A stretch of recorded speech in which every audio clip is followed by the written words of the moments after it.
మరి క్రీస్తునందు ప్రియమైన దేవుని పిల్లలైన మీ అందరికీ కూడా క్రీస్తు నామములో నిత్యం శుభం కలగాలని ఆకాంక్షిస్తూ, ముఖ్యంగా మీ సంఘం ద్వారా మీరు చేపడుతున్న అనేక కార్యక్రమాలు మేము వింటున్నప్పుడు మీ సంఘాన్ని గురించి ఎంతగానో హర్షిస్తున్నాం. ముఖ్యంగా సేవకుల కోసం ప్రతి నెల 18,500 రూపాయలు అనుకుంటాను మీరు సేవకుల పోషణార్థం మీ కష్టార్జితంలోని భాగాన్ని పంచుతున్నారు. Very good. అలాగే ఇంకా మంచి మంచి కార్యక్రమాలు మీరు చేస్తూ మీ దాతృత్వాన్ని గురించి మేము వింటున్నప్పుడు ఎంతగానో దేవునికి కృతజ్ఞతలు చెల్లిస్తున్నాం. మీ ఆకాంక్ష దేవుని పట్ల ఈరోజు మీరు కనపరుస్తున్న ఆసక్తి ఈ విధంగానే భవిష్యత్తులో ఉండాలని, తమ్ముడు ఉపేంద్ర నాయకత్వంలో మీరందరూ భక్తిలో మరింతగా స్థిరపడి మీ పునాదులను బలపరుచుకోవాలని హృదయపూర్వకంగా వేడుకుంటున్నాను. ఇక వాక్య భాగంలోనికి వెళితే బైబిల్ గ్రంథంలో నుంచి ఆదికాండం 9వ అధ్యాయం ఒక మాట చూద్దాం. ఆదికాండం 9వ అధ్యాయం 5వ వచనం. ఆదికాండం 9వ అధ్యాయం 5వ వచనంలో ఏమని రాయబడిందో చదువుకుందాం అండి. మరియు మీకు ప్రాణమైన మీ రక్తమును గూర్చి విచారణ చేయుదును.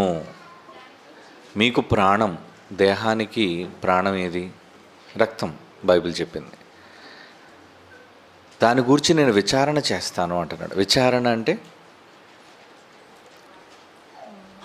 ఇన్వెస్టిగేషన్, పరిశీలన,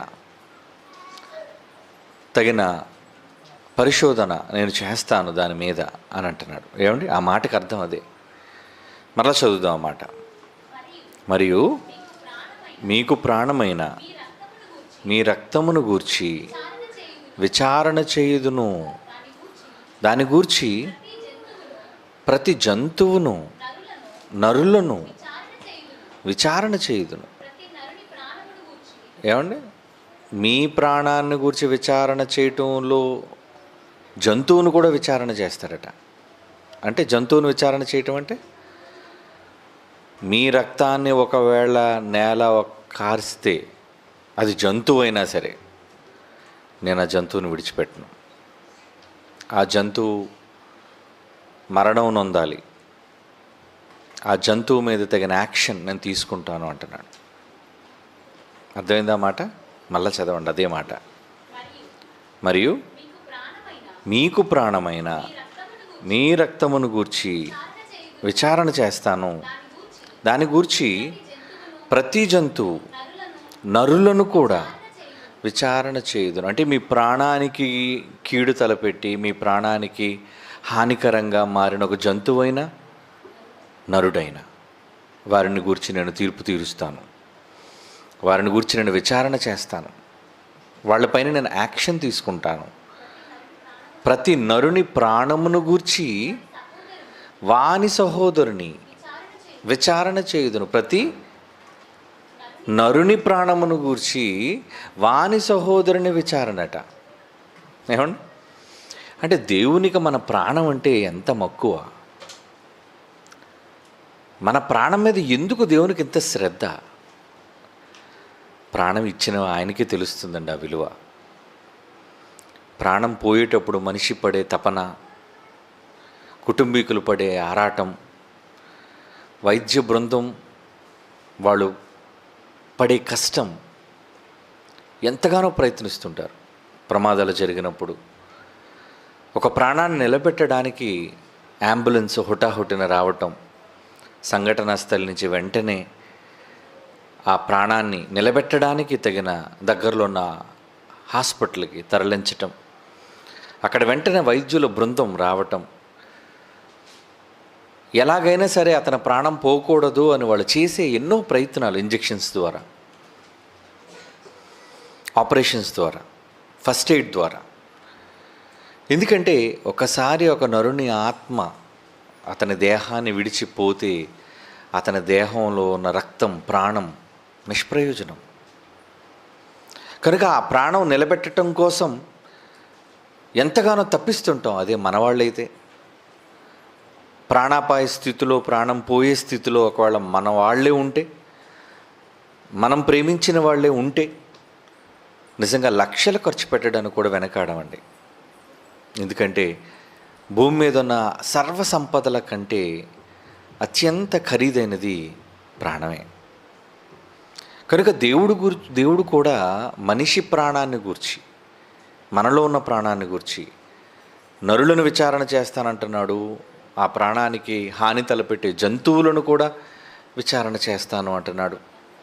వాని సహోదరుని కూడా నేను విచారణ చేస్తాను అంటున్నాడంటే ఇది దేవునికి ఆది నుంచి ఉన్న మనస్సు, ప్రారంభం నుంచి దేవునికి ఉన్న మనస్సు అండి.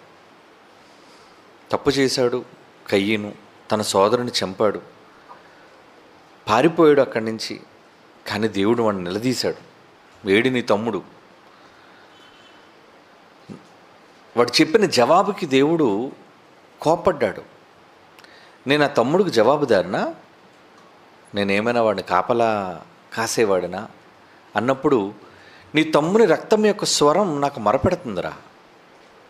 అడుగుతున్నాడు నీ తమ్ముడు ఏడి అని. ఏమిటి అప్పటి వరకు అడగని వ్యక్తి, ఇద్దరు అన్నదమ్ములు పొలంలోకి వెళ్ళినప్పుడు, చిన్నప్పటి నుంచి కలిసి పెరిగినప్పుడు, ప్రతిరోజు కలిసి తిరుగుతున్నప్పుడు, ఎవరి పనులు వాళ్ళు చేసుకుంటున్నప్పుడు, ఏ రోజు అన్నను తమ్ముని ప్రాణం గురించి అడగని దేవుడు మొట్టమొదటిసారిగా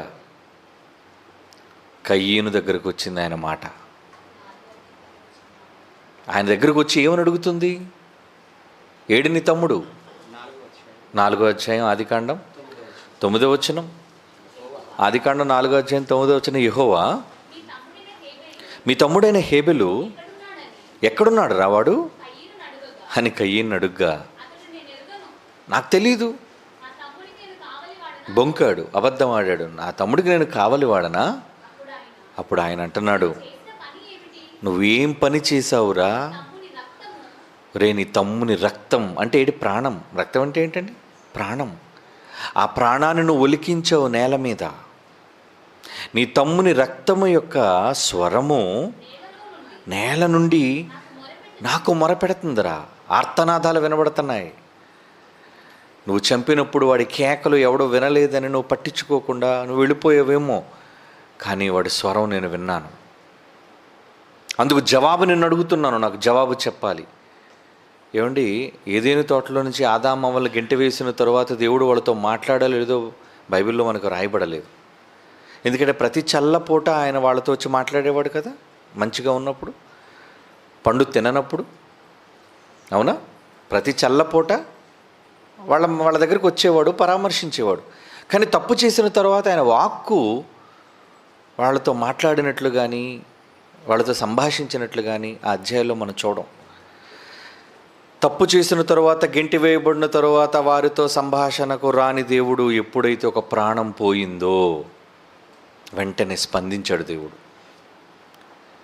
ఆయన రక్తాన్ని గురించి అడుగుతున్నాడు, ఎందుకు జరిగింది ఇది? నువ్వు చేసిన పని ఏంటి? ఇక వాడి పట్ల ఏం చేశాడో మీకు తెలుసు. ఒకేసారి చంపలేదు కయ్యన్ని. జీవితాంతం వాడు తన రూపాన్ని చూసి కుమిలిపోయేటట్లుగా రోజు వాడిని చంపాడు దేవుడు. నువ్వు ఒక్కసారే చంపడం కాదురా నీ తమ్ముడిని, నువ్వు బ్రతికుండి రోజు చస్తావు. అందుకే నీ ముఖాన్ని నేను గుర్తు వేస్తున్నాను. నిన్ను చూసిన వాడిని ఇంకేంటి చంపకూడదురా. చంపడానికి ఏముందో వీడిలో? వీడు బ్రతికుండి విగత జీవిగా ఉన్నాడు. ఏమంటే కాళ్ళు చేతులు పోయి రోడ్డున పడిన వాడిని చంపాలని మీరు అనుకుంటారా? వాడి మొహం వికారంగా మారిపోయి, ఏమండి దీనంగా వాడు ఉన్నప్పుడు వాడిని మీరు చంపగలరా? జాలి కలుగుతుంది. అలాంటి జాలి పడే మనస్సు కయ్యను చూచిన వాళ్ళకి కలిగేటట్లుగా దేవుడు శాపం విధించాడు. కయ్యనికి ఇచ్చింది శాపమా వరమా? శాపమే కదండి. తమ్ముని రక్తాన్ని నేల కార్చినందుకు దేవుడు కయ్యనికి ఇచ్చిన శాపం. దేశదిమ్మరగా తిరుగుతావురా నువ్వు. నిజంగా ఆ రోజు ఎన్ని వందల సంవత్సరాలు తిరిగాడో తెలియదు కానీ, ఎందుకంటే వందల కాలం కదండి ఆయుష్కాలం. ఎప్పుడో నోదు దేశం రావాలి, ఆదాము గర్భం నుంచే ఏమండి కయ్యనికి భార్య రావాలి, అవన్నీ మీకు తెలుసు. అంటే 100 సంవత్సరాలు ఒంటరితనంతో గడిపాడు వాడు. ఒంటరిగానే పడుకున్నాడు, ఒంటరిగానే తిన్నాడు, ఒంటరిగానే తిరిగాడు, ఒంటరితనం చూపించాడు. ఎందుకంటే ఒంటరితనం చాలా పెద్ద శిక్ష అండి. జైల్లోని ఖైదీలు ఎందుకు గురేసుకుంటుంటారు? కుటుంబీకులు లేరు, చుట్టూ ఉన్న ఆ సెల్లో, ఆ ఖైదులో, ఆ సంకెళ్ళ మధ్య వాడు బ్రతకలేక నేను చావాలి. చుట్టూ తోడు ఖైదీలు ఎవరో ఒకరు మనుషులు కనబడుతుంటారండి. జైలర్ కనబడుతుంటాడు, ఏమండి మిగిలిన వాళ్ళు అందరూ కనబడుతుంటారు వాడికి ప్రతిరోజు. అలాంటిది అందరూ కనబడుతున్నా వీళ్ళు చావడానికి సిద్ధపడుతున్నప్పుడు, దేశదిమ్మరిగా వాడు తిరుగుతున్నప్పుడు అసలు నరుడన్నవాడు లేడు భూమి మీద. వాడి పంట వాడే పండించుకోవాలి, వాడి తిండి వాడే తినాలి, వాడి కష్టం వస్తే రోగం వస్తే వాడే పక్కన పడి మూలగాలి. చావు లేదు కదా వాడికి. జ్వరం వచ్చిందండి, ఎవడికి వాడు తడిగొట్టేస్తారో నెత్తి మీద. కడుపు నొప్పి వచ్చిందండి, అమ్మా అని ఎవరితో వాడు చెప్పుకొని ఏడుస్తాడు చెప్పండి. అంటే కయ్యనుకు దేవుడు విధించిన శిక్ష మనం అనుకుంటున్నాం ఏదో చదువుకుంటూ వెళ్ళిపోయాం కాబట్టి ఏం లేదండి అనుకుంటున్నాం. కానీ చాలా పెద్ద శిక్ష వేశాడు దేవుడు. కొన్ని 100 సంవత్సరాలు వాడికి శిక్ష వేశాడు దేవుడు. 13వ వచనం, అందుకు కయ్యను నా దోషం యొక్క శిక్ష నేను భరించలేకపోతున్నాను. వాడికి వాడు చావలేకపోతున్నాడు. మరలా తమ్ముడినైతే చంపగలిగాడేమో కానీ వాడు ప్రాణాన్ని తీసుకునే ధైర్యం వాడికి లేదు. ఏమండి, ఎవరినో చంపగలడండి. మనం కొన్ని సందర్భాల్లో ఆలోచిస్తే కోడిని చంపినప్పుడు కొందరు చూడలేరు, అది మన ప్రాణం కాదు కదా. కోడి పీక కోస్తేనే విలవిల్లాడిపోయేవాళ్ళు చాలామంది ఉన్నారు. రక్తాన్ని కళ్ళ చూసిన వెంటనే కింద పడిపోయేవాళ్ళు ఉన్నారు, మూర్ఛిల్లిపోయేవాళ్ళు ఉన్నారు. అలాంటిది కయ్యను తమ్ముడు రక్తాన్ని కళ్ళ చూశాడు, వాడికి ఏం కాలేదు, వాడికి ఏం భయం అనిపించలేదు. అంటే వాడు ఎంత క్రూరుడో ఆలోచించండి. కానీ వాడి ప్రాణం తీసుకోవడానికి వచ్చేసరికి మాత్రం వాడికి ధైర్యం సరిపోలేదు. నా దోష శిక్షను నేను భరించలేకపోతున్నాను కనుక చస్తాను అని ఏ కొండ నుంచి దూకేశాడు వాడు? ఏమంటే ఊరు పెట్టుకున్నాడా, పీక్కోసుకున్నాడా, రాయికేసి తలపగలు కొట్టుకున్నాడా? ఏం చేయలేకపోయాడు వాడు. అటు చావను లేకపోతున్నాడు, ఇటు శిక్షను అనుభవించలేకపోతున్నాడు. అదేనండి దేవుడు వారికి వేసిన శిక్ష. ఇదంతా దేనికి వచ్చిందో తెలుసా?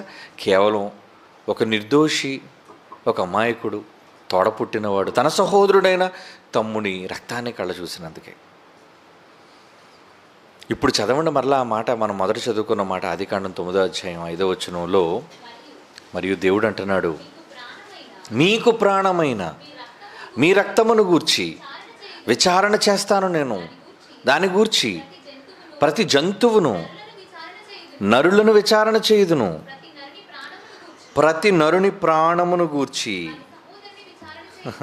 వాని సహోదరుని విచారణ చేయుదును అంటున్నాడు. చూడండి, అంటే మీ ప్రాణానికి మీ సహోదరుడు జవాబుదారా? మీ సహోదరుడి ప్రాణానికి మీరు జవాబుదారా? ఇప్పుడు మనంతా సహోదరుల మధ్య, మీరంతా ఎవరు? మీరంతా సోదర సోదరీమణులు, మనమంతా సహోదరులం. అంటే మీరందరూ ఇక్కడ కూడుకుంటున్నారు, సమాజంలో బ్రతుకుతున్నారు, దేవుని పనిలో ఉంటున్నారు. అంటే మీరు ప్రతి ఒక్కరూ మరొక సహోదరుడి ప్రాణానికి జవాబుదారీ. మేమెందుకు జవాబుదారు అవుతామండి? ఏం కుటుంబం కాదా? కయ్యను కుటుంబం కాదా? కయ్యను హెబెలు ఇద్దరు కుటుంబం కాదా? మరి మీరెవరి కుటుంబం? పాండురంగపురంలో ఉన్న మీరందరూ ఎవరి కుటుంబం? దేవుని కుటుంబం. మరి దేవుని కుటుంబంలో ఉన్న మీరంతా మీ సహోదరుల నిమిత్తం మీకు బాధ్యత లేదా? బాధ్యులు కారా? ఒకళ్ళు వాళ్ళకి ఏమైనా జరిగితే దేవుడు మిమ్మల్ని అడగడా? అడుగుతాడు. అయితే మేమేంత కయ్యనంత క్రూరులమేం కాదండి. ఎవరైనా చంపామా ఏంటి? మేమేమైనా పేక్కోసామా, ప్రాణం తీసామా అని మీరు అనుకోవచ్చేమో. దేవుడు ఒక మాట అన్నాడు, ఎలా మీరు మీ సహోదరుల నిమిత్తం జవాబుదారుగా ఉంటారు అన్న దానికోసం మాట్లాడుతూ ఏమంటున్నాడు చూడండి ఒకసారి. హెజ్కేలు గ్రంథం 3వ అధ్యాయం, హెజ్కేలు గ్రంథం 3వ అధ్యాయం 18, 19 వచనాలు చూడండి. అందరూ చూడాలి, ఎందుకంటే అందరూ జవాబుదారులే దీనికి. మీరందరూ కూడా మీ పొరుగునున్న సోదరి కోసం, పొరుగునున్న సోదరుడి కోసం జవాబుదారులు. 18వ వచనం హెజ్కేలు గ్రంథం చూసారా, 3వ అధ్యాయం 18, 19. అవశ్యముగా నీవు మరణమవుదు అని నేను దుర్మార్గులను గూర్చి ఆజ్ఞ ఇయ్యగా నీవు అతనిని హెచ్చరిక చెయ్యకయు. అంటే దేవుడు ఎవరిని గూర్చైనా దేవుడిని చూచి, ఒక మనుషుని చూచి దేవుడు, ఒరే నువ్వు చస్తావురా, నువ్వు అవశ్యముగా మరణం అవుదువని నేను దుర్మార్గుని గూర్చి ఆజ్ఞయ్యగా, నీ బాధ్యత ఏంటో తెలుసా? నీవు అతనికి హెచ్చరిక చేయకయు. అతడు బ్రతకడానికి, చావకుండా కాపాడబడ్డానికి, తన దుర్మార్గతను విడిచిపెట్టవలనని వానిని హెచ్చరిక చేయకయు ఉండిన ఎడల ఆ దుర్మార్గుడు తాను చేసిన దోషమును బట్టి మరణమవును, కానీ అతని రక్తమునకు నిన్ను ఉత్తరివాదిగా ఎంచుదును. ఇది ఎక్కడ గొడవ అండి? ఆయనేమో వాళ్ళకి మరణశిక్ష విధించారట. ఒరే చస్తావరని దేవుడు లోకంలోనే ఎవడతారని చెప్తే, నీ సహోదరుడితో చెప్తే, నీ బాధ్యత ఏంటంట? నువ్వు అది పట్టించుకోకుండా, వాడికి జాగ్రత్త చెప్పకుండా, వాడు చావకుండా, వాడు బ్రతికించడానికి నీ ప్రయత్నం చేయకుండా ఉంటే వాడు చచ్చాడు. ఈ లోపు వాడు చచ్చిపోయాడు. ఎందుకంటే దేవుడు చెప్పాడు కదా. నువ్వు వాడిని హెచ్చరించని కారణంగా, నీవు వాడిని బాగు చెయ్యని కారణంగా మీకు వచ్చే శిక్ష ఏమిటంటున్నాడు చూడండి. అతని రక్తమును గూర్చి నిన్ను ఉత్తరివాదిగా, జవాబుదారి నువ్వే, నిన్ను ఉత్తరివాదిగా ఏమంటున్నాడు? ఎంచుతాను. ఇదేంటండి? ఇప్పుడు రోడ్డు మీద ఎవడో యాక్సిడెంట్లో చచ్చిపోయాడండి. పోలీసుడు మీ ఇంటికి వచ్చి, చూడండి పలానా వాడు రోడ్డు మీద పడి చచ్చిపోయాడు, కమాన్ మీరు దానికి సంబంధించి జవాబు మీరు చెప్పాలంటే మీరేమంటారు? ఇది ఎక్కడ న్యాయం అండి? నేను మా ఇంట్లో ఉన్నానండి, వాడు రోడ్డు మీద వేగంగా వెళ్ళాడు, చచ్చిపోయాడు, దానికి నేను ఎలా జవాబుదారి అవుతాను? దానికి నాకు జవాబుదారితనం లేదండి అంటారు మీరు. ఇది రూల్, అవునా? చట్టం కూడా ఏమంటుంది? అవునండి, ఇంట్లో ఉన్న ఆమెకేం తెలుసు, ఇంట్లో ఉన్న వాళ్ళకేం తెలుసు. కానీ దేవుడు ఏమన్నాడు తెలుసా? ఇంటిలో ఉన్న నువ్వు జవాబుదారి. ఎక్కడో గొడవ అయితే మన్నెత్తి నుంచి పడింది ఏంటండి ఇదంతా? ఎక్కడో చావు అయితే మన చావుకు వచ్చింది ఏంటండి? ఏమండి? ఎంకి పెళ్ళి సుబ్బు చావుకు వచ్చిందట సామెత. ఎంకికి పెళ్లి జరిగితే సుబ్బు చావుకు ఎందుకు వచ్చింది? అలాగే ఉంటుంది మరి. ఎవడో చచ్చిపోతే దేవుడు అంటున్నాడు, ఇది పాత్ర మందులండి కొట్టివేయబడింది, ఇది మనకు లేదండి అనకండి. జ్ఞానం లేక అలా మాట్లాడతారేమో. పాత నిబంధన కొట్టివేయబడింది ఆచార ధర్మశాస్త్రం, కానీ ఆదికాండం నుంచి దేవుడు రాయించిన మంచి ఏం కొట్టివేయబడలేదు సుమా. చాలామంది బుర్ర తిరుగుడు ఉన్నోళ్ళు అర్థం కాక పాత నిబంధనలు ఏమైనా మనకు వ్యతిరేకంగా ఉంటే ఇది మనకు సంబంధించింది కాదండి, పాత నిబంధన కొట్టివేయబడింది అంటారు. మూర్ఖులు. అది కాదు. ఇక్కడ మీరు ఆలోచించవలసింది ఏంటంటే, దేవుడి మాట శాసనం నాడు నేడు ఎల్లప్పుడూ అది శిలాక్షరమే. దాన్ని మనం అంతా పాటించి తీరాలి ఖచ్చితంగా. అందులో ఏమీ క్షమ లేదు, అందులో ఏమీ దేవుడు ఏమంటుంది దాన్ని సహించుడు. ఒకవేళ ఏమైనా పొరపాటు జరిగితే దానికి భిన్నంగా ఎవరు చేసినా ఈ చట్టం మిమ్మల్ని విడిచిపెట్టదు. కనుక ప్రసన్నబాబు గారు తీసుకురావడం కాదు, కానీ కొత్త చట్టాన్ని తీసుకొచ్చి మా పేక ఊరేసినట్టు ఉన్నారని అనుకుంటున్నారేమో మీరు. ఈరోజు కాకపోయినా రేపైనా మీ మెడకు ఊరవుద్ది అది. కనుక ఉరి మీ మెడకు తగలక ముందే నేను చెప్పాలి కదా. అందుకే మీకు చెప్తున్నాను, మీరు జాగ్రత్త పడాలి. మీరే కదా మనందరం, మీతో పాటు నేను ఉన్నాను సుమా. మనందరికీ దేవుడు జాగ్రత్త చెప్తున్నాడు. చదవండి మరలా ఆ మాట, ఎందుకంటే ఒకసారి చదివితే మన బుర్రకెక్కదు. హెజ్కేలు గ్రంథం 3:18-19 వచనాలు. అవశ్యముగా నీవు మరణమవుదువని నేను దుర్మార్గుని గూర్చి ఆజ్ఞయ్యగా, నీవు అతని హెచ్చరిక చేయకయో, అతడు జీవించినట్లు తన దుర్మార్గతను విడిచిపెట్టవలెనని వానికి ప్రసంగం చేయక, హెచ్చరిక చేయక ఉండిన ఎడల ఆ దుర్మార్గుడు ఆడు చేసిన దోషమును బట్టి మరణమవును, కానీ అతని రక్తమునకు నిన్ను ఉత్తరివాదిగా ఎంచుదును. 19వ వచనం. అయితే నీవు దుర్మార్గుని హెచ్చరిక చేయగా, అతడు తన దుర్మార్గత నుండి దుష్క్రియల నుండి మరలని ఎడల అతడు తన దోషమును బట్టి మరణమును, కానీ నీవు మాత్రం తప్పించుకుంటావు. అంటే ఇప్పుడు మీరు తప్పించుకోవాలంటే మీరు ఏం చేయాలి చెప్పండి? అది వార్నింగ్. అప్పుడప్పుడు రోడ్డు మీద ఎందుకు వార్నింగ్ బోర్డులు పెడతారు? అసలు ఇంకోటి చెప్పమంటారు, రోడ్డు మీద మున్సిపాలిటీ వాడు గొయ్యి తవ్వి దానికి బోర్డు పెట్టకుండా ఎవడైనా బండితో పడిపోయి దానికి ప్రాణం పోయినా, ప్రమాదం జరిగిన దానికి మున్సిపాలిటీ జవాబుదారి. మీకు తెలుసో తెలియదు, కమిషనర్ అడగని చెప్తారు. మున్సిపాలిటీలో ఎక్కడ పడితే అక్కడ గొయ్యి తీసి వదిలేయకూడదు. ఒకళ్ళు గొయ్యి తవ్వితే అక్కడ గొయ్యి ఉంది అని బోర్డు పెట్టాలాడు. చూసుకోకుండా రాత్రిపూట ఎవడన్నా గోతులో పడిపోయాడు అనుకోండి, వెంటనే అంటే నాకు తెలుసు కాబట్టి చెప్తున్నాను, మీరు వెంటనే పోలీస్ స్టేషన్కి వెళ్ళి కంప్లైంట్ ఫైల్ చేయొచ్చు. ఏంటంటే మున్సిపాలిటీ వాడు గొయ్యి తీసి అక్కడ బోర్డు పెట్టకపోవడం వల్ల నేను పడిపోయాను, లేదా నా వాళ్ళకి అక్కడ ప్రమాదం జరిగింది, దీనికి సంబంధించి మీరు ఏంటి డ్యామేజెస్ క్లెయిమ్ చేయొచ్చు. అంటే బండి పాడైపోయింది అనుకోండి, బండికి డబ్బులు ఇచ్చేయాలి జీవీఎంసీ వాళ్ళు, హాస్పిటల్కి వచ్చి జీవీఎంసీ వాళ్ళు ఇవ్వాలి. ఇది రూలు ఎక్కడైనా, ఆల్ ఓవర్ ఇండియా. కనుక గోతులు చూసుకొని నడపండి, గొయ్యి ఉందని పడిపోకండి సుమా. రూల్ చెప్పాను మీకు. కనుక ఒకవేళ మీరు హెచ్చరిక చేశారనుకోండి, అప్పుడు దేవుడు ఇంకోటి ఏం చెప్తున్నాడు, హెచ్చరిక చేశారు మీరు, ఆడు మాత్రం వినలేదు, ఆడు పోయాడు, ఆడు దుర్మార్గుడు చచ్చిపోయాడు, వాడి మీద శాపం వచ్చేసింది, ప్రమాదం వచ్చింది, పోయాడు, నువ్వు మాత్రం తప్పించుకుంటావు. అంటే ఇప్పుడు మనకు రెండు ఆప్షన్లు, అయితే తప్పించుకోవటం, లేదంటే ఇంకోటి ఏంటి బలైపోవడం. ఇంకే ఉందండి, దేవుడి దగ్గర నుంచి తప్పించుకుంటే బతికి బట్టకడతాం, తప్పించుకోలేదనుకోండి బలైపోయినట్టే. అంటే ఇప్పుడు మనందరి మీద ఒక కుటుంబంగా, దేవుని కుటుంబంగా, భూమి మీద ఉన్న ప్రతి కుటుంబం దేవుని కుటుంబం అని మళ్ళీ కల్పించాడు మనందరినీ. ఏమంటే ఏదో సంఘం మనవాళ్ళు వీళ్ళకి చెప్తే చాలు కాదు, సహోదరుని గూర్చి అడుగుతాను, విచారణ చేస్తాను. ఎందుకు విచారణ చేస్తానన్నాడు? అసలు వీడు ఎందుకు వినలేకపోయాడు, వీడు ఎందుకు చెప్పలేకపోయాడు, వీడికి ఎందుకు తెలియకుండా పోయింది, వీడు ఎందుకు వినకుండా పోయాడు, పక్కన ఎవడున్నాడు దగ్గరలో, వీడు చెప్పలేదా వాడికి? లేదు ప్రభా చెప్పలేదు. వీడు పోనీ చెప్పే ప్రయత్నం చేశాడా? లేదు ప్రభా, అసలు టైం లేదు, వాళ్ళకి చెప్పే ప్రయత్నం కూడా చేయలేదు. చెప్పాడు ప్రభా, మీటింగ్ ఏర్పాటు చేశారు, వాడి ఇంటి పక్కనే పెట్టారు, వాడి ఇంటి ముందు పోస్టర్ అంటే ఇచ్చారు, కరపత్రం కూడా ఇంట్లో పంచారు, ఓకే అయితే విడిచిపెట్టే, వీడి తప్పులేదు. లేదు ప్రభా, వీళ్ళు పోస్టర్ వేయలేదు, ప్యాంప్లెట్ వేయలేదు, ఎక్కడ హెచ్చరిక చేయలేదు, మీటింగ్ పెట్టలేదు, ప్రకటించలేదు అంటే మాత్రం లెక్కలో రాయండి, పనిష్మెంట్ ఉంది వీడికి. కనుక ఇప్పుడు మనం పనిష్మెంట్ తప్పించుకోవాలి అంటే మనం చేయాల్సింది ఏంటంటే హెచ్చరికలు జారీ చేయాలి. ఈ పెట్టే సభలన్నీ ఏమనుకుంటున్నారు? హెచ్చరికలే అవన్నీ. దేవుని మాటలు వినండర్రా, వినకపోతే పోతారా, బాగుపడండర్రా, దేవుడు మీకోసం ఆలోచిస్తున్నాడర్రా. మనం పెట్టే పబ్లిక్లో పెట్టే ఏ సభ అయినా ఎక్కువగా మనం మన సహోదరుల కోసం సెమినార్లు పెట్టుకున్నాం అనుకోండి, అది మీ వరకు పరిమితం. ఎందుకంటే నిన్ను నమ్మినవాడు, నువ్వు అంగీకరించినవాడు, నిన్ను ప్రేమించినవాడు వస్తాడు అక్కడికి. మరి బయటోడికి ఎవడు చెప్తాడు? కనుక ఇప్పుడు ఏది జరగాలి?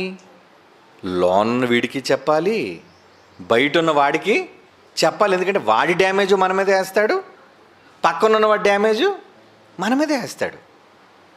అయితే ప్రసంగికుడు కాబట్టి ఉపేంద్ర ఒక్కడికే డ్యామేజ్ అని కాదు, మీకు కూడా డ్యామేజే. అందరినీ అడుగుతానన్నాడా, వాక్యోపదేశకుడిని అడుగుతానన్నాడా?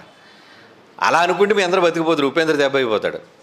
ఎందుకంటే నాకు నాయకత్వం వద్దు బాబు, వీళ్ళందరూ పోరు, నాకెందుకు. కనుక ప్రతివాడు తన సహోదరుని గూర్చి అని, ప్రతివాడు అన్నాడా? మీ అందరూ కూడా మీ ప్రక్కనున్న సహోదరి కోసం, సహోదరుని కోసం డ్యామేజెస్ బాధ్యత మీదే, దానికి పూర్తి హక్కుదారులు, బాధ్యతాదారులు మీరే, ఉత్తరవాదులు మీరే, దానికి జవాబు మీరే చెప్పుకోవాలి. ఇది దేవుడు చెప్తున్నాడు. అంటే ఇప్పుడు మన కర్తవ్యం ఏంటి? ఈ మాట విన్న తర్వాత మనం ఏమనుకోవాలి? అమ్మో చెప్పాలిరా ఎలాగైనా సరే. చెప్పకపోతే మనం నేరస్తులు అవుతాం దేవుని దృష్టిలో. ఎందుకంటే కయ్యనికి శాపం ఇచ్చేశాడు, ఆల్రెడీ తప్పు చేశాడు, వీడు డైరెక్ట్గా చంపేశాడు, వాడి దోష శిక్ష వచ్చింది. మనం చెప్పకపోయినా వాడు చస్తే వాడు దోష శిక్ష మన మీదకి వస్తుందట. ఎవడో ఎక్కడో చచ్చిపోవడం ఏంటి వినకుండా? వాడు వినలేనందుకు మనల్ని నేరస్తులుగా చేసి దేవుడు ఆ శిక్ష మన మీద వేయడం ఏంటి? వాడు బతికినంతకాలం దేవుని శిక్ష అనుభవిస్తూ నేను భరించలేకపోతున్నాను నీ దోష శిక్ష అని కయ్యను వాపోతున్నాడు అంటే అది ఎంత భారంగా ఉంది. కనుక ఈ భారం మన మీద కూడా ఉంటుంది. కనుక ఇప్పుడు మీరంతా ప్రకటించాలి, హెచ్చరిక చేయాలి. అలాగని ఇంటింటికి వెళ్ళి వార్నింగ్ ఇవ్వకండి. ఏమంటే హెచ్చరిక చేయమనడని ప్రతి ఇంటికి వెళ్ళి చూడడం, యేసుప్రభుని నమ్ముకోలేదని పోతావు, ఇలాంటి వార్నింగ్లు ఇవ్వకండి. ఇంకొకసారి మిమ్మల్ని కనబడినెవరు. అలాంటి పనులు చేయకండి సుమా. చెప్పే విధానంలో చెప్పాలి. అది ఏమండి చెప్పే విధానంలో చెప్పాలి. ఇప్పుడు మన సెమినార్లు పెట్టామనుకోండి, సెమినార్కి వచ్చేవాళ్ళందరూ మనోళ్ళు క్రైస్తవులు, బయటోడండు. మరి బయటోడు వినాలంటే ఏం చేయాలి? బయటోడు వినాలంటే మనం ఆడి దగ్గరికి వెళ్ళాలి. ఆడ మన దగ్గర రాడు. పిలిస్తే వస్తాడేంటి? రాడు కదండి. మన విశాఖపట్నం వాళ్ళు నా దగ్గరికి వచ్చి, ఏమండి గురజాడ కళాక్షేత్రం చాలా పెద్దండి, ఆడిటోరియంలో అది ఉంటుంది, అక్కడ పెడదామండి మీటింగ్ అన్నారు. మీటింగ్ పెడతావు, బాగుంది, వస్తారు జనం. కానీ వినాలనుకున్నాడు వస్తాడు అక్కడికి, బండికి ఛార్జీ పెట్టుకొని ఆడిటోరియంకి వస్తాడు. కానీ ఏ పని పాటు లేక ఓరకనే అక్కడ గాలికి కూర్చున్న వాళ్ళు చాలామంది ఉంటారు. ఎక్కడ? బీచ్ దగ్గర. ఎందుకంటే ఎండాకాలం సాయంత్రం పూట కుటుంబాలతో పిల్లలతోని ఆ చల్లగాలి కోసం అక్కడికి వచ్చి కూర్చుంటారు. వాళ్ళ మధ్యకి వెళ్ళిపోదాం పదండి అన్నాను. మరి ఎలాగండి, 10 లక్షలు అవుద్ది.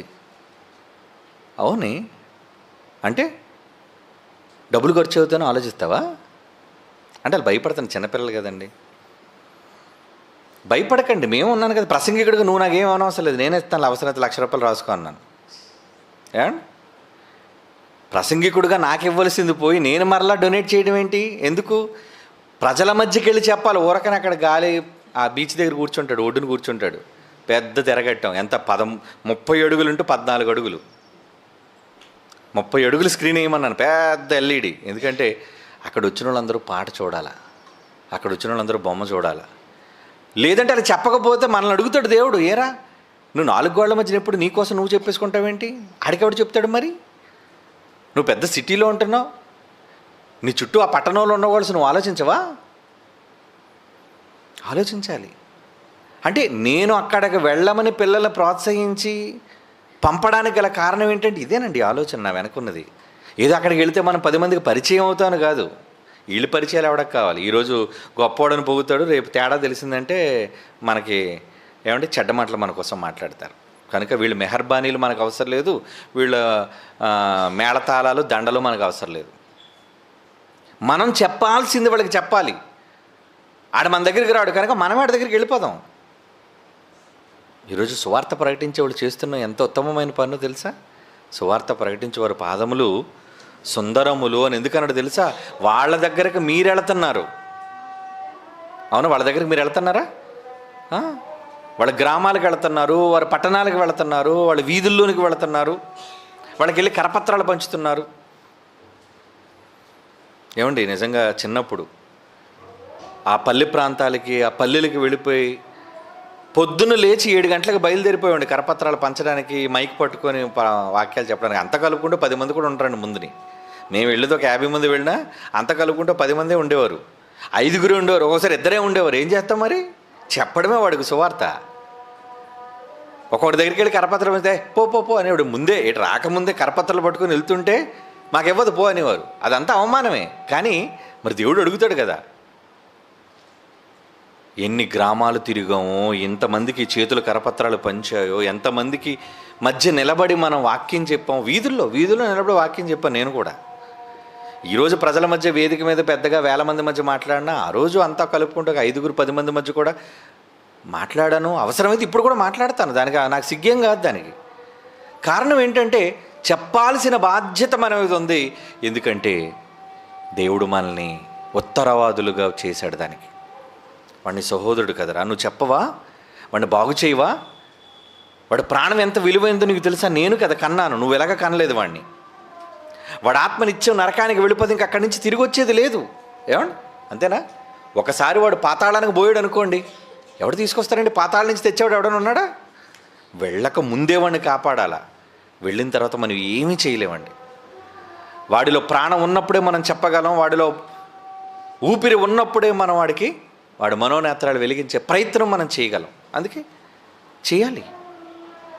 కనుక మనం ఇండోర్ కార్యక్రమాలు ఎన్నైతే చేయడానికి సిద్ధపడుతున్నామో, మీరు నేర్చుకోవాల్సింది ఏంటంటే అవుట్డోర్ కార్యక్రమాలు కూడా చేయడానికి అంతగా మీరు సిద్ధపడాలి. ఎందుకంటే మీరందరూ జవాబుదారులు. ఎవరి కోసం? ఈ పట్టణం, ఖమ్మం పట్టణం కోసం మీరు జవాబుదారులు. ఈ ఖమ్మ పట్టణానికి ఆనుకొని ఉన్న పల్లెలు, గ్రామాలు మీకు దగ్గరకు ఉన్నోళ్ళు కదా. ఎక్కడో విశాఖపట్నం నుంచి నేనంత దూరం వచ్చినా ఎందుకు మీరు పక్క గ్రామాలకు ఎందుకు వెళ్ళారు చెప్పండి? వెళ్ళాలి కదా. మొలకలపల్లి అంటే ఇక్కడి నుంచో 15 కిలోమీటర్లు 20 కిలోమీటర్లు. మరి నేను అక్కడి నుంచి వచ్చానా ఈ మూలకి? మరి మీరు వెళ్తుందా? పోనీ ఇన్ని 100 కిలోమీటర్లు మీరు వెళ్ళని అవసరం లేదు. కనీసం మీ దరిదాపుల్లో మీకు అందుబాటులో ఉన్న ప్రాంతాలకు మీరు వెళ్ళాలి. డబ్బులు ఇచ్చేసామని సరిపోదు. ఏంటి మేము ఎక్కడికి వెళ్ళం కానండి, ఫైనాన్షియల్గా మాత్రం డబ్బులు మాత్రం ఇచ్చేస్తామండి. ఎవరికి కావాలి డబ్బులు ఇచ్చేస్తే? నువ్వు చేసే పని ఏముంది? డబ్బులు ఇచ్చేస్తే అన్నీ జరిగిపోవు. నిన్నే చెప్పినట్టున్నాను క్లాసులో, మీరు ఎంతమంది విన్నారో తెలియదు.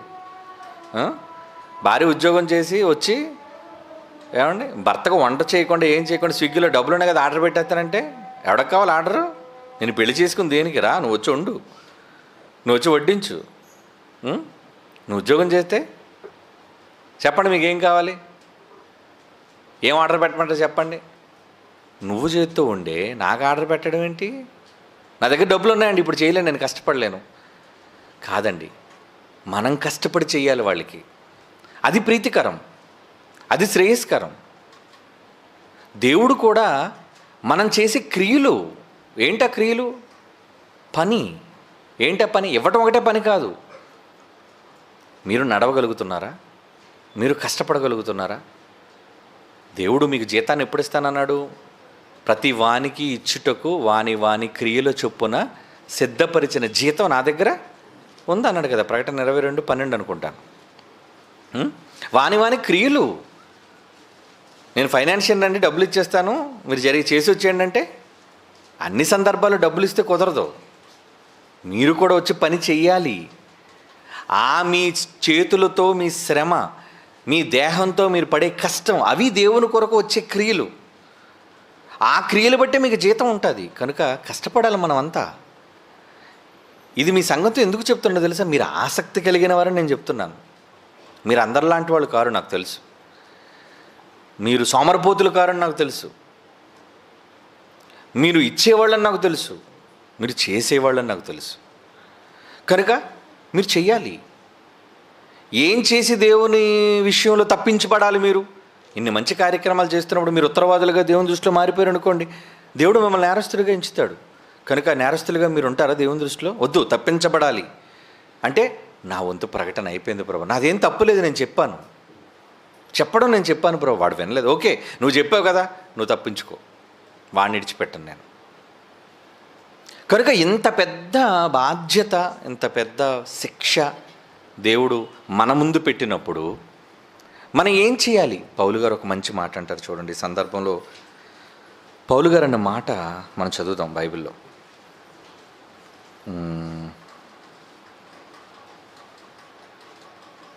అపోస్తుల కార్యములు 20:26 చూడండి ప్రియులారా. అపోస్తుల కార్యములు 20:26. కాబట్టి మీలో ఎవరి నాశనము విషయమై, అంటే కిందన మూల భాషలో ఏమనిచ్చాడా? అందరి రక్తము విషయమై నేను నిర్దోషిని. నాకేం సంబంధం లేదు దీంతో. ఎలా? ఎందుకు చేతులు దులిపేసుకుంటున్నాడు? నేను చెప్పలేదని కాదు, నేను చెప్పాను, మీరు వినకపోతే మీ కర్మ. నేను చెప్పాను, ప్రకటించాను, నా బాధ్యత నేను చేశాను. అంటే పౌలు గారు ఎంత చక్కగా తప్పించుకున్నారు చూసారా? మీరు అలా తప్పించుకోవాలి. ఎలా? సాకులు చెప్పి తప్పించుకోవడం కాదు, పని చేసి తప్పించుకోవాలి, ప్రకటన చేసి తప్పించుకోవాలి, హెచ్చరిక చేసి తప్పించుకోవాలి. అర్థమైందో లేదో మీకు ఆ మాట?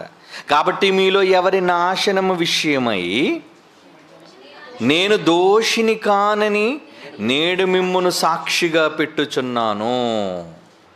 అంటే రక్తం అంటున్నాడు చూడండి. పౌలు గారు ఎవరైనా రక్తాన్ని ఒలికించాడా ఏంటి? కింద మూల భాషలో అలాగెందుకు అంటున్నాడు?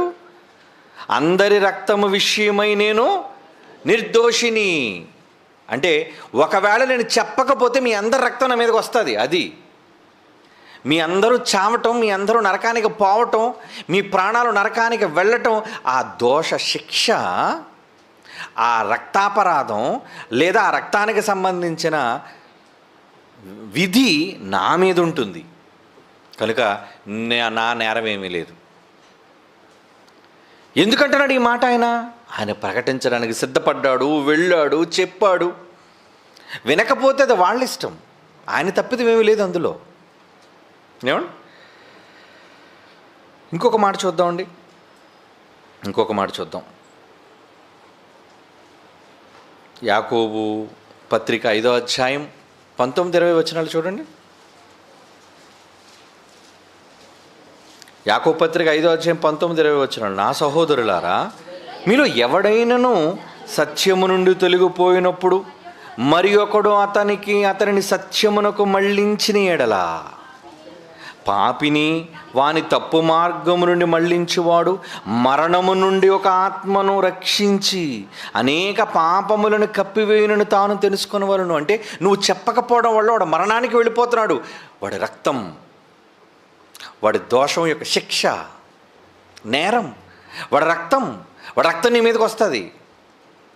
నీ సహోదరుని రక్తాన్ని గురించి నేను విచారణ చేస్తానంటున్నాడు కదా. అంటే నువ్వు చంపితే, రక్తం ఒలిగిస్తే కాదు, నువ్వు చెప్పకపోవటం వల్ల వాడు ప్రాణం పోవటం, వాడు నరకానికి పోవటం కూడా నీ దోష శిక్ష కిందే దేవుడు జమ చేస్తున్నాడు దానిని. అందుకే పౌలు గారు కూడా ఎందన్నప్పుడు వారి ప్రాణం విషయంలో, వారి రక్తం విషయంలో, రక్తం అనే పదాన్ని ఎందుకు మూల భాషలో వాడారంటే, బాబాయ్ వాడి ప్రాణానికి నాకు ఏ సంబంధం లేదని నేను చెప్పాను. అంటే మీ చెప్పడానికి వాడి రక్తానికి సంబంధం ఉన్నట్టే కదా. మీ ప్రకటనకి, మీ హెచ్చరికకి, వాడి ప్రాణానికి ఉన్న రక్తానికి సంబంధం ఉంది. కాబట్టి మీరు ఎంత జాగ్రత్తగా ఉండాలి. ప్రకటన విషయంలో ఎప్పుడు నిర్లక్ష్యం అనేది చేయకండి. ఎందుకంటే మనం ఎప్పుడు పోతామో తెలీదు, ఎప్పుడు మన కాళ్ళు చేతులు పోతాయో తెలీదు. ఉన్నంత వరకు, మన ఆరోగ్యంగా ఉన్నంత వరకు దేవుని కోసం చెప్పాలి, ప్రకటించాలి, సమాజాన్ని హెచ్చరిక చేయాలి. ముంబై వెళ్ళి ప్రపంచానికి దేవుని హెచ్చరికని టైటిల్ పెట్టామండి, వార్నింగ్. ఆడు పిలిచి అడుగుతున్నాడు, ఏంటి మీరు మాకు వార్నింగ్ ఇచ్చేవాళ్ళ, ధమ్కి ఇస్తున్నారా మాకు అంటున్నాడు వాళ్ళ భాషలో. ధమ్కియా, వార్నింగా, హెచ్చరిక ఏంటి? మరి బైబిల్లో దేవుడు హెచ్చరిక చేయమని అన్నాడు. ఆడికేం తెలుసు? ఆడికి తెలియదండి. ఓ జై శ్రీరామ్ అనుకుని చాలామంది వచ్చారు, గొడవ చేశారు. ఆ వీడియో మీరు చూసే ఉంటారు. ఆ టైటిలే హెచ్చరిక, ప్రపంచానికి దేవుని హెచ్చరిక. ఏట్రా మీరు మాకిచ్చే హెచ్చరిక అని అడిగారు. మనకు వార్నింగ్ ఇద్దామని వచ్చారు, మొత్తానికి వాళ్ళే పోలీసులు వాళ్ళకి వార్నింగ్ ఇచ్చి పంపించారు. వాళ్ళని మీటింగ్లు చక్కగా జరిగాయి. అంటే ఎందుకు మనం వెళుతున్నాం? ఎక్కడైనా, ఎవరి అడ్డాలోకైనా మనం వెళుతున్నాం, ఎవరి ప్రాంతానికైనా మనం వెళుతున్నాం, ఎవరి జాగీరికైనా మనం వెళుతున్నాం, ఎవరి ప్రాంతానికైనా మనం తిరగగలుగుతున్నాం అంటే కేవలం హెచ్చరిక చేయడానికి. ఇది దేవుడు హెచ్చరికగా చెప్పన్నాడు. హెచ్చరిక అంటే వాడికి వార్నింగ్ అని కాదు. అక్కడ వాడు పోయే లోకానికి వాడు పోకుండా వాడికి వార్నింగ్. టేక్ డైవర్షన్ అన్నాడు. ఎందుకు? అక్కడ రోడ్డు తవ్వేశారా, పెద్ద గొయ్యి ఉంది, చూసుకోపోతే పోతావని. అంతేగాని పిలిచండి భయపెట్టడం కోసం కాదు. ఏంటి వార్నింగ్ ఇస్తున్నారా నువ్వు నాకు అంటే, అది వార్నింగ్ కాకపోతే నీ మంచిది. నువ్వు దాన్ని మరొక విధంగా నువ్వు భావిస్తే ఎలా? మీరెలా వార్నింగ్ ఇవ్వడానికి అంటే, జీవీఎంసీ మున్సిపాలిటీ వాళ్ళు అంటావా, మీరెవరండి మాకు వార్నింగ్ బోర్డు పెట్టడానికి ఎక్కడంటే? అలా ఒకవేళ అది బేఖాతరు చేస్తే సమస్య మనకే. కాబట్టి దేవుడు తన సహోదరుని విషయంలో, తన రక్తం విషయంలో నిన్ను విచారణ చేస్తాను అంటున్నప్పుడు మనం ఎంత శ్రద్ధ కలిగి ఉండాలి, ఎంత జాగ్రత్త కలిగి ఉండాలో ఆలోచించండి. చివరిగా ఇంకొక మాట చదువుతాం. ఏమండి? గలతీ పత్రిక 6వ అధ్యాయం 1వ వచనం. గలతీ పత్రిక 6వ అధ్యాయం 1వ వచనం ఏమంటున్నాడండి? సహోదరులారా, ఒకడు ఏ తప్పిదములోనైనను చిక్కుకొని ఎడలా ఆత్మ సంబంధులైన మీలో ప్రతివాడు తానును శోధింపబడునేమో అని తన విషయమే చూచుకొనుచు సాత్వికమైన మనస్సుతోటి వారిని మంచి దారికి తీసుకొని రావలను. మంచి దారి ఏంటి? ఆ దారి యేసు ప్రభువే మీకు ఆ దారి. ఏమండి? ఈ కొత్త పాట ఉంది, మీకు వేస్తానండి, మీటింగ్స్లో వేస్తాను. పాపాన్ని చేసావు నువ్వు కోరి, కానీ యేసు ప్రభువే నీకు దారి. కనుక మంచి దారికి తీసుకొని రావడం అంటే మన మంచి సన్మార్గంలోకి వాళ్ళు తీసుకొని వెళ్దాం ఉన్నాం. వాళ్ళు దాన్ని అది అర్థం చేసుకోలేక మతం అంటున్నారు, ప్రచారం అంటున్నారు. వాళ్ళు ఏదైనా అనుకోనివ్వండి. మన బాధ్యత వాళ్ళకి హెచ్చరిక చేయటం, వాళ్ళ మంచి దారికి తీసుకొని రావటం, సన్మార్గాన్ని వాళ్ళకి చూపించటం, వాడి ప్రాణాన్ని కాపాడడం, వాడి రక్తం విషయంలో మనం దోషులుగా ఉండకుండా మనల్ని మనం కాపాడుకోవటం. ఎందుకంటే దేవుడు అన్నాడు, వార్నింగ్ ఇచ్చాడు, ప్రతి వానిని వాని సహోదరుని గురించి విచారణ చేస్తాను, నిలబెడతాను, ఎంక్వైరీ చేస్తాను. నువ్వు ఎంతవరకు బాధ్యత తీసుకున్నావు, ఎంతవరకు శ్రద్ధ తీసుకున్నావు, నీ జీవితకాలంలో నువ్వు దేనికోసం బాధ్యత తీసుకున్నావు, దేనికోసం పనిచేసావు, నీ చుట్టూ ఉన్న వాళ్ళ కోసం నువ్వేం ఆలోచించావు. ఏమంటే దావీదు రాజు అయ్యుండి అతని గురించి రాయబడిన మాట ఏంటో మీ అందరికీ తెలుసు. దావీదు తన తరము వారికి సేవ చేసి నిద్రించి రాజుగా పరిపాలించాడు, కానీ తరం వాళ్ళకి సేవ ఎక్కడ చేశాడని మీరు అనుకున్నారేమో. రాజుగా సేవ చేయడం అంటే రాజరికం చేయడం అని మీరు అనుకున్నారేమో. కాదండి. తన చుట్టూ ఉన్న తరము వారికి, తనతో పాటు ఆ రోజు పుట్టిన వాళ్ళందరికీ కూడా దేవుని గూర్చిన మాటలను రాశాడు, పాటలుగా కూర్చాడు, ప్రకటించాడు, రాజుగా అధికారం చూపించాడు, కాదన్న వాడిని ఎదిరించాడు. ఇవన్నీ తన చుట్టూ ఉన్న వారికి దేవుని కోసం చేసిన సేవ. ఒక రాజుగా ఆయన చేశాడు. మరి ఇప్పుడు మన రాజు కాదు, మన చేతిలో కత్తి లేదు అంటే బాహ్యంగా. కనుక ఇప్పుడు మీరు యుద్ధాలు ఏం చేయవలసిన పని లేదు. కానీ మీ బాధ్యత ప్రకటన, హెచ్చరిక. మరి చెయ్యరా? లేదంటే దేవుడు మీ చుట్టూ ఉన్న వాళ్ళందరి కోసం విచారణ చేస్తాడు. ఆ భయం మీకుంటే హెచ్చరిక చేయడానికి, ప్రకటన చేయడానికి మీ కష్టాన్ని ఎక్కువ ఉపయోగించండి. ఎక్కువ కార్యక్రమాలు చేయండి. ఎక్కువ ఉన్నతమైన ఈ మాటలు ప్రకటించడానికి మీరు సిద్ధపడండి. అప్పుడు మీరు తప్పించబడతారు. లేదా మీ చుట్టూ ఉన్న వాళ్ళందరి యొక్క దోష శిక్ష మీ మీదకి వస్తుంది. దేవుడు మిమ్మల్ని అడుగుతాడు. కళ్ళు మూసుకొని ప్రార్థన చేసుకుందాం. పరిశుద్ధుడైన తండ్రి, నీ పిల్లలతో మాకు ఇచ్చిన ఈ మంచి సహవాసాన్ని బట్టి ధన్యవాదాలు.